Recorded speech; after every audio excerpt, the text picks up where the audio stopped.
Today on Locked On Hornets, it's rotation talk time. Who's in, who's out, plus, yes, believe it or not, there's a new TV deal. I'm talking about another TV deal. We'll break it all down today on Locked On Hornets.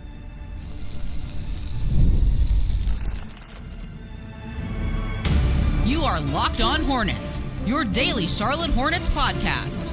Part of the Locked On Podcast Network, your team every day. In a minute, cuz we live.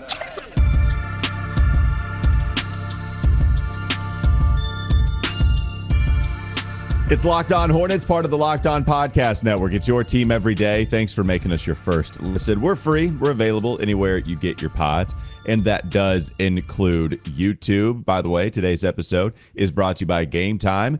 Gametime? Gametime. Download the Gametime app, create an account, use code LOCKEDONNBA for $20 off your first purchase. There's Doug Branson. You can find him on his substack, everyhornetsboxscore.com. Follow him on Twitter at Doug Branson LOH. Also, listen to the Locked On NBA pod with Matt Moore and Hayes from the Locked On Bulls podcast too. So lots of good stuff going on with Locked On NBA. I'm Walker Mail. Listen to me on WFNZ every weekday from 12 to 3 p.m. 92.7 FM. By the way, your favorite podcast does have a newsletter.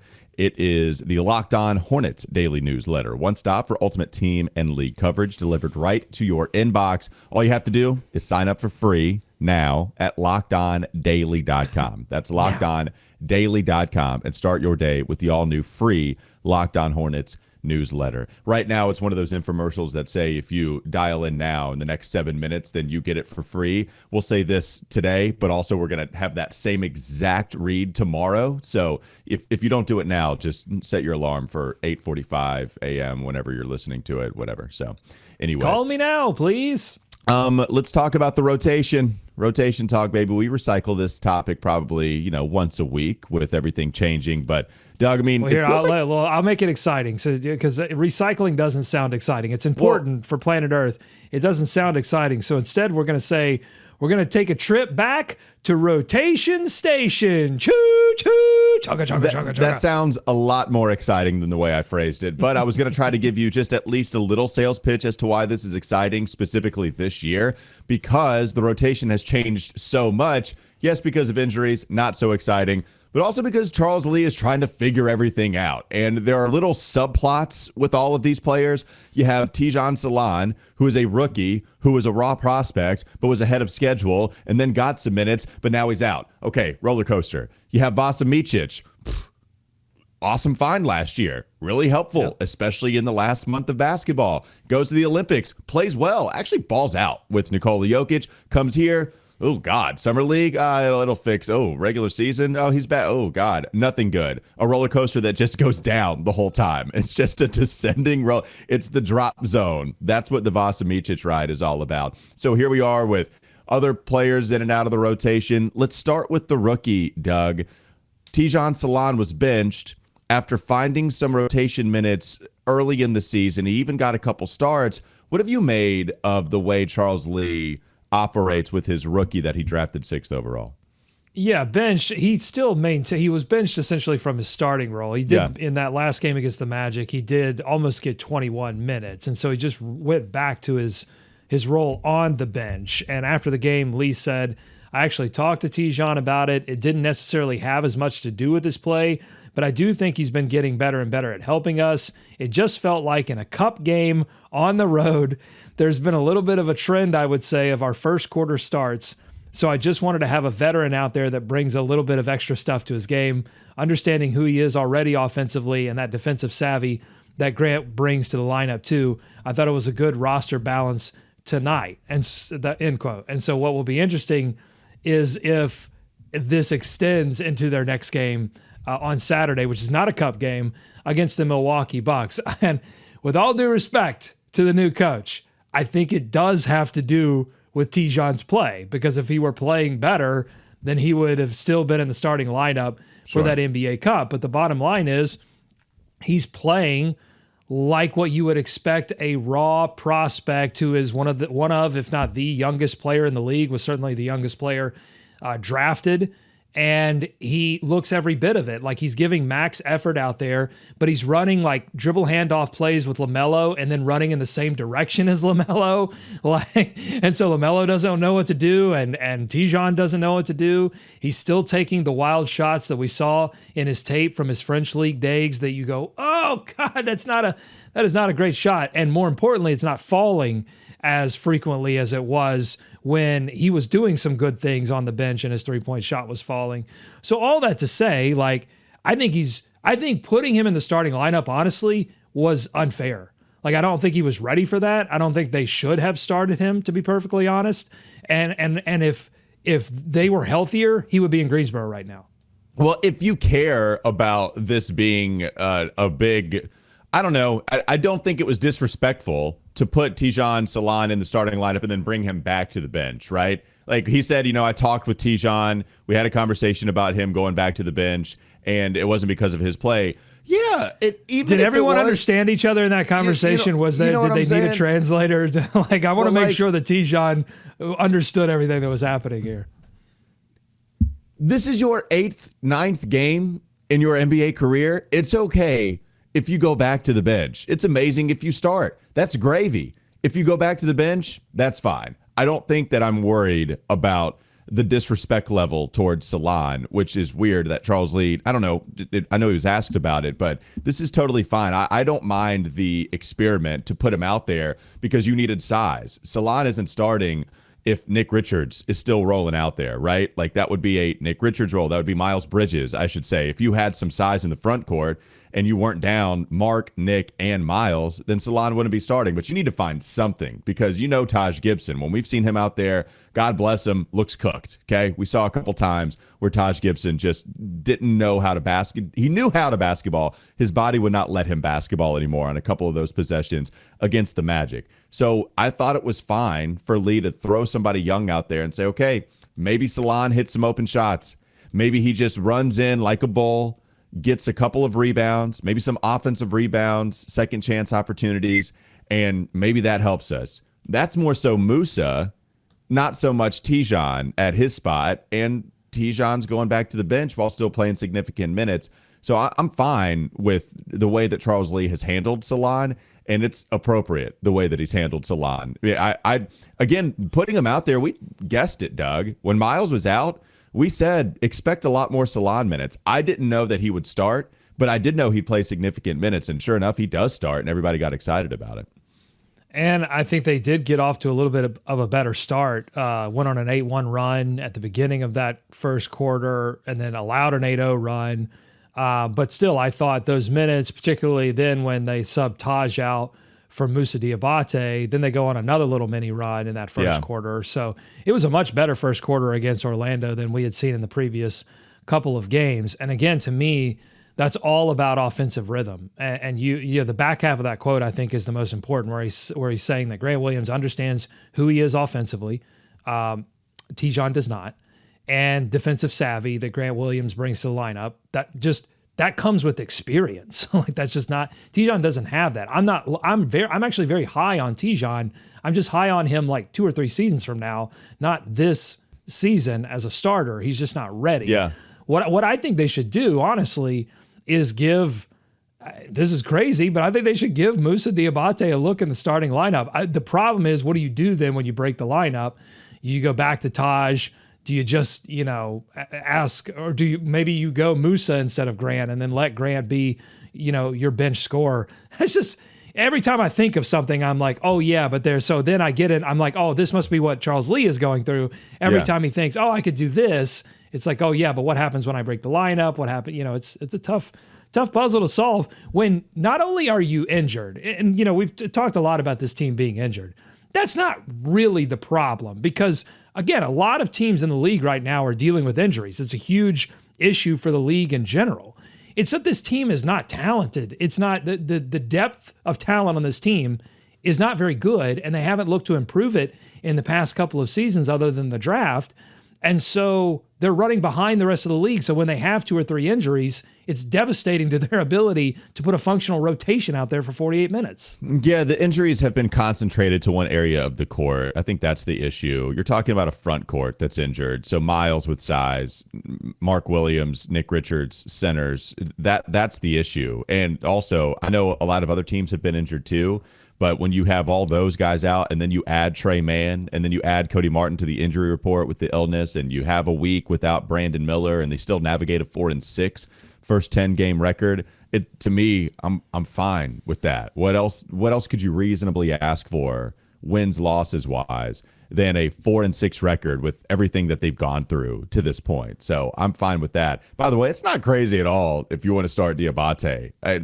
They've thrown a bunch of stuff against the wall to see what sticks. And Moussa Diabate probably has the stickiest of positive outcomes if you throw him against the wall. What else would you want to do, right? I know the Grant Williams thing, but if you're just talking about some size and rebounding, which you need, if you start Salaun, then I think you can absolutely start Moussa Diabate if you wanted to.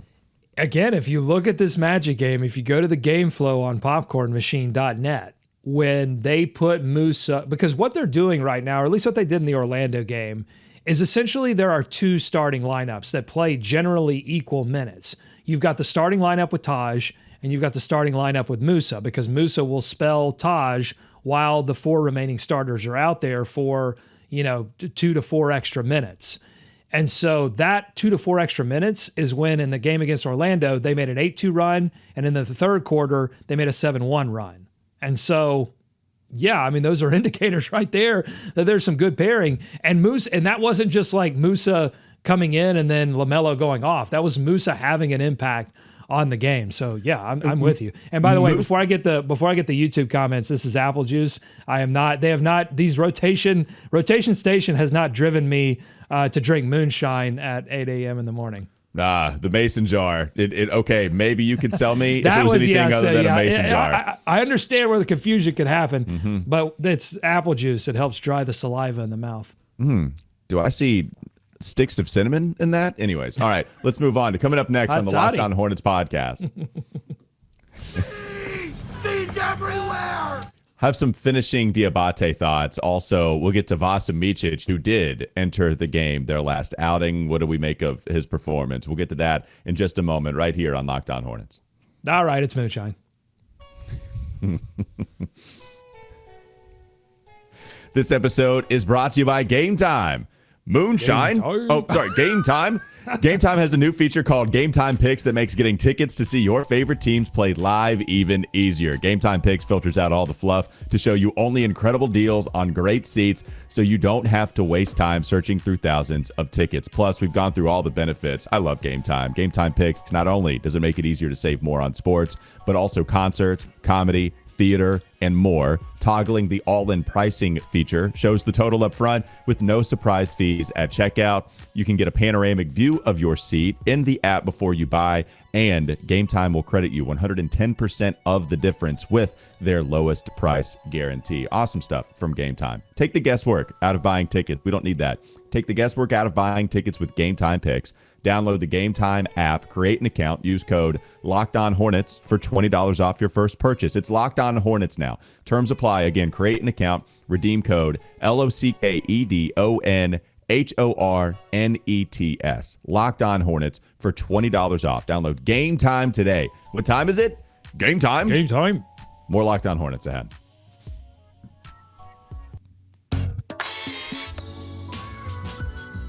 Salaun gets a start and then goes back to the bench, but still gets rotation minutes. Doug, that's not true of Vasa. He wasn't getting the start, and he also wasn't getting minutes for quite some time. He did suit up against the Orlando Magic for the first time in a while, and his stat line, it wasn't pretty. Again, Vasa goes in the game, plays 14 minutes, but goes 1 of 5 from the field, goes 2 of 4 from the free throw line, 3 rebounds, 1 assist, 1 turnover, ends up with just 4 points. I don't think this was a performance that makes Charles Lee feel any better about putting him out there on the court. But it doesn't make him feel any worse. And that every time he stepped on the floor previously, it made you feel significantly worse about ever seeing him on the floor again. And so in that way, Walker, it was actually an improvement. I mean, when he came in for the first time at the beginning of the second quarter, they were essentially able to hold serve. And I thought in the fourth quarter particularly, he had a few good defensive rebounds. I thought defensively he was hanging with his assignment pretty well. So, I mean, this game was more evidence in the bucket of he played super great in the Olympics, and then whether that had an effect or whether like what happened after the Olympics in terms of getting himself ready for the NBA season, something went wrong there and he was not ready to go. And so then he lost the trust of his head coach and Charles Lee, and it's just been a spiral. But it seems like this to me was a move in a positive direction, even though you're right about the box score lines, not great. It still was a move in a positive direction. And if man gets hurt again, I hope that he's continuing to get ready, stay ready, and is able to get even better later in the season. Well, can we have a conversation about the idea of Micic with this team? Because I think the profile of what you would want from Micic actually does fit well. And we saw that in April. We saw that in February of last year when he was on. I know the shot comes and goes, but okay, if we're just going with what we saw majority of the time from Micic, the assist percentage, moving the basketball quite well. We saw him get to the rack. We saw him actually finish at the rack quite a bit last year. So he was getting to the rim as well as almost anybody, 81st percentile among point guards. I mean, that's not something that you would expect with 30-year-old slow Vasa Micic, but he was crafty enough to find ways to get there. And his accuracy was about average. It was actually above average when he got there as far as finishing. Man, that's exactly what we need, right? We need some ball movement. We need somebody to attack. Even if you can't shoot well enough, Trey Mann has shown a capable enough ability to do that. You know about Brandon Miller, who, yes, is in a slump, but we know that's one of his skills is shooting. Same thing with LaMelo. The idea of Micic would really help this team, but it's just an idea right now. And the best outing we could ask is a neutral outcome against the Magic where he only hits one shot out of his 5 attempts. That's the best that we've gotten from Micic so far this year. Well, and that indicates, because if you're thinking that, certainly Lee is thinking that. And so that indicates how badly he came into this season. Mm-hmm. And I don't think it was just about preseason. I think there were probably some things behind the scenes that were seen that were like, okay, there are issues here, because I think early in this season, we've seen Lee let some players play through whatever issues they had, shooting slumps, kind of getting ready. Like, guys got to get ready for the NBA season. The preseason's very short. Training camp is very short. Teams across the NBA, players across the NBA, whether you're a star or whether you're not a star, you've got to work yourself into the regular season a little bit. Vasa wasn't allowed to do that, and probably rightly so, because of how poorly he played in the preseason, and then again, what I think was probably happening behind the scenes, what they were seeing in practice and things like that. So, again, I would look at this performance and say, okay, that's a little bit of an improvement, and it's not enough for him to get rotation minutes, I think, if Trey Mann is done with this back issue, but it's enough to at least make me hope that you could see a different version of Micic in the future, because the Hornets so desperately need it. I would also give you a free agent name worth considering, and it's another foreign-born player, just recently released by the Brooklyn Nets, playing for the G League right now for Long Island, and scored 22 points in both of his last 2 games, leading that G League team in assists over the last couple of games. It's Killian Hayes. What do you think about that name?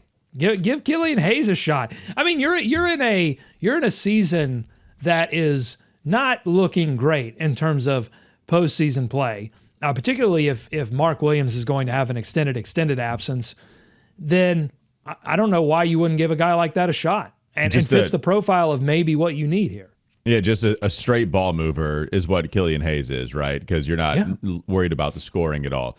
I'm sorry, I'm still looking at Micic's page too. It's quite wild to see where he was last year, both offensively and defensively, compared to where he is this year, both offensively and defensively. Like, Doug, the Hornets were +9 in points per 100 possessions, and that was in the 98th percentile when he was out there on the floor. Offensively, he helped them. This is last year, by the way. They were +9 in that category. This year, in the 56 minutes, mind you, that Micic has played compared to the 814 minutes that we had to evaluate last year. +9 last year, minus 14.7 points per 100 possessions. That is a monster swing. And defensively, last year he was quite bad. So if you can't give me either one of those sides of the ball, either one of those sides of the court, I should say, then it's going rough for you. But maybe it's just all about conditioning after playing so much ball in the Olympics. Like I don't know, but it's not happening like it was last year. And maybe it's the system. Maybe it's the system that just doesn't fit Micic all that well either. But I mean, you had some indication that the team, I don't know if it was Lee and Peterson or just Lee, that was meeting with Micic in the offseason and saying, hey, we're committed to you. We want you to be part of this rotation. But we've also seen some comments from Micic that I think you could qualify as kind of a negative attitude about like what the NBA values versus what he provides versus what Europe values. And so, again, I don't have any reporting on this, obviously, but I don't think you have to make too large of a logical leap to say, I wonder if that attitude, that sort of negative attitude extends to, his just sort of demeanor around the team. And we know that Lee and Peterson, from everything that they've said over and over in press conferences and in scrums, what do they value? They value high effort guys, great attitudes, want to come in, work hard every day. They value guys like Moussa Diabate. And, the flip side of that is they're going to devalue players that don't come in with that kind of attitude. Okay, coming up next on the Locked On Hornets podcast. Bees everywhere! A new TV deal, a new TV deal. After going to FanDuel Sports Network right before the season, right really as the season was starting, we have a new company, but an old company. It's all very weird, but we're going to talk about the new TV deal coming up next on Locked On Hornets. New bosses, same as the old bosses. This episode is brought to you by FanDuel. Get ready to tackle the second half of the NFL action with FanDuel, America's #1 sportsbook. Because right now, new customers can bet $5 and get $150 in bonus bets if you win. The FanDuel Sportsbook app gives you everything you need to place live bets on the NFL all in one place. When you get a hunch in the middle of the game, you can check out the latest stats, view live play-by-play, and so much more on the same page where you place your bets. Just visit FanDuel.com to join today. You'll get started with $150 in bonus bets if you win your first $5 bet. That's FanDuel.com. Never waste a hunch. Make every moment more with FanDuel, an official sportsbook partner of the NFL. More Locked On Hornets ahead.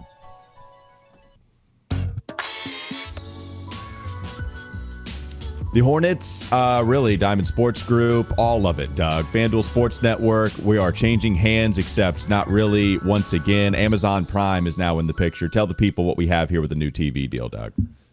So this is something that we sort of knew was coming, and then it all of a sudden dematerialized, and then it rematerialized. This is the deal that won't die. It is the zombie deal. It's the zombie sports network because Diamond Sports Group is still going through a bankruptcy proceeding, and they own what was Bally Sports Network, is now FanDuel Sports Network.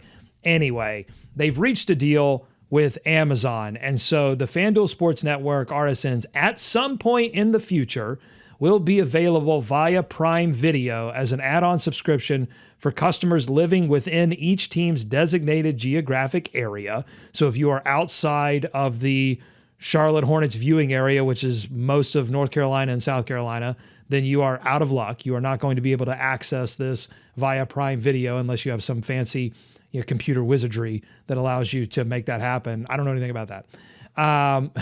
More details to be announced at a later date. And that's kind of the key takeaway here. We don't know when this is going to happen.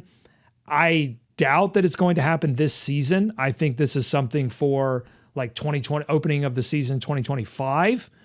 And since customers will be able to subscribe and watch the FanDuel Sports Network content, including live games and pre- and post-game programming directly through Prime Video. To me, this is a positive for fans only in the sense that if it's able to be provided to fans in a more consistent way than the applications that are available now through Diamond Sports Group, Bally, FanDuel, if Prime is able to fix that, then it's a positive. What's a negative is I don't think the pricing is going to change. It's still going to be stupidly expensive to watch all of your sports teams if you do it, via cord cutting, because each of them are hitting you up for $20 a month now. If you only love the Hornets, I guess it's great. But if you love sports, it's not great. And it's also a negative in that I think it allows this sports network RSN thing to continue. Whereas I think not only the Hornets, but more teams should be looking at, over the top options to provide their content to fans directly. And maybe that's antenna, maybe that's broadcast networks via, cable subscriptions or whatever, but freely available to fans. Like, I don't know, man. To me, if your franchise can't provide your product to fans in a way that everyone can watch as easily as possible without getting a bag of cash, because that's what this is about for teams. They want the RSN thing, particularly teams like the Hornets whose balance sheets don't look great. They want the bag of cash from the RSN. If you can't survive without doing that, I don't know. Maybe you shouldn't be in this business. No, you're doing it wrong, right? If the idea is to make sure that your product hustling backwards, as the kids say. I think that's perfect. Yes, you're doing it wrong if you're not making your product known to everybody as much as possible. But what's happening, and as you mentioned it, I've got some more here according to USA Today. So when they're discussing how the games will be available on Amazon, Diamond Sports announced just yesterday that they'd be offering games on Amazon and the FanDuel Sports Network app, but it's on an a la carte basis. So what you would be doing is you would have the opportunity to spend about $7 a month to watch individual games for certain teams broadcasting with Diamond Sports. A subscription will not be required. So I guess that's nice. You're right. If you start adding, this is what I'm reading right now, at least. If you start adding on teams, I guess, then you get to 3 teams before you get to like your price here with the FanDuel Sports Network. Yeah. but if you're just seriously, doing the I'm going to Hornets, get the moonshine. I'm going to be right. I I'm know. going to go get the moonshine. This is stupid. Just So let me watch the games. So with it being pretty pricey, what's happening is that networks don't want to come down so far to disrupt their cable TV model and then be in breach of contract with the distributors. So like they don't feel like they can lower the price on some of this stuff because they still want their cable deals, and it's all a mess. You're right. Give me the moonshine while you go out and get a new batch as well. And meanwhile, not enough people care about the Charlotte Hornets in their own market. And the team recognizes this, by the way, because we reported on this in the offseason that the new president of the Charlotte Hornets, Shelly Kayat Weston, has already signaled that the team is going to explore some over-the-air options for games. So they're going to partner. We don't have details on this either. All of these details are murky, as the Charlotte Hornets and a lot of NBA teams that got into bed with these RSNs are trying to figure out how they get out of bed, because we can talk about this all day long. I still am not confident, even after this deal with Amazon, that the RSN model works. To me, this smells more like Amazon getting ready to take over NBA League Pass, that Amazon is going to eventually just consume all of this, and you're going to have a couple of options, go through your cable provider or go through Amazon. And I don't like that either. Again, teams might like it because they get a big bag of cash from Bezos, but for fans, to me, it's a raw deal. Well, and it might not be from Bezos, because the last thing I'll mention is this is not an exclusive deal. So FanDuel Sports can search for other deals with other streaming services. Yes, folks, we might be, I know, but we might be doing this new TV deal thing again later down the line, if that is indeed, it's possible. So the fact that it's already exchanged hands a couple times, I certainly think it's possible. And that goes to what I'm talking about, is not only do you have a fan disinterest problem, now what you're doing is you're creating a fan confusion problem. Imagine the fan that has been disinterested in it for a while, and suddenly at work, the coworkers are talking about, wow, LaMelo just put up his first 40-point game. Wow, Brandon Miller looks like he's an all-NBA player. And they're like, oh, man, I got to check these Hornets out. How do I do that? And I don't know. I don't know. I don't know. And then Right. it's like, you know what? I'll just go back to be disinterested because I got better things to do. I got like 9,000 people that listen to this show. They're the hardcore Hornets fans. They're the sickos. We're going to find the Hornets, you know, if I don't know, if they stream it to the radio, we're going to listen to it. So like, but that's the problem. If you're looking at it just from a macro level, is that the Hornets are creating a disinterest problem by not playing well, and they're creating a confusion problem with all this TV nonsense. No, it's especially in our line of business, Doug. Like, you have to know the value of convenience. It is so easy to press the button to go somewhere else. In radio, it is so easy. If I don't have you captivated enough, all you have to do is press the button and you're not listening to us anymore. It's the same with podcasts. Even though you're coming to us, you have to put a little more effort. Therefore, you care about it more. In TV, guess what? You don't have to pull up the app, and you don't even have to go through the whole subscription thing. All you have to do in cable is flip channel. Oh, the Hornets are on. Okay, we'll see what this LaMelo Ball guy is all about. But if you've cut cable, now you have to make it real convenient for them to go and find your product. And the fact that it all looks like this, they're missing the mark. Convenience matters a lot in our line of business, and they're doing everything to fight that very factor. Get out of bed with the RSNs. If President Shelley Kayette Weston is listening to this podcast, get out of bed with the RSNs because it is killing fan interest. It's creating fan confusion for the non-sicko fan, because we are sickos, and it doesn't matter if the Hornets were broadcasting the games exclusively on Game Boy Colors. We would seek out the Game Boy Color. We would buy a copy of Pokemon Yellow, and we would watch the Charlotte Hornets play basketball. It's my favorite. It is my favorite Game Boy Color game of all time. Shout out to Olivia, who got me a Nintendo Switch for my birthday. I have never, I'm not even a big video game guy, but I'm absolutely downloading the Game Boy app, whatever, and then I'm going to be searching for Pokemon. I'm sorry, this is early 30s for me, but I'm absolutely doing it to live in that nostalgia. Okay, that'll do it for Locked On Hornets. Thanks for making us your first listen. We're free. We're available. We're free and available. We're convenient anywhere you get your podcast. We learned our lesson. YouTube, it's very convenient. In fact, we just pop up in your feed. If the algorithms, maybe they'll find you as well. If you type in LaMelo Ball, there's Doug's face, there's LaMelo's face, there's my face. We're convenient on YouTube. Again, anywhere you get your pods. Also find everyhornetsboxscore.com. There is his subtext information too. Listen to Locked On NBA and listen to the Wes and Walker Show on Sports Radio 92.7 WFNZ. Have a great rest of your day. We'll be back with you tomorrow. Finish your drinks.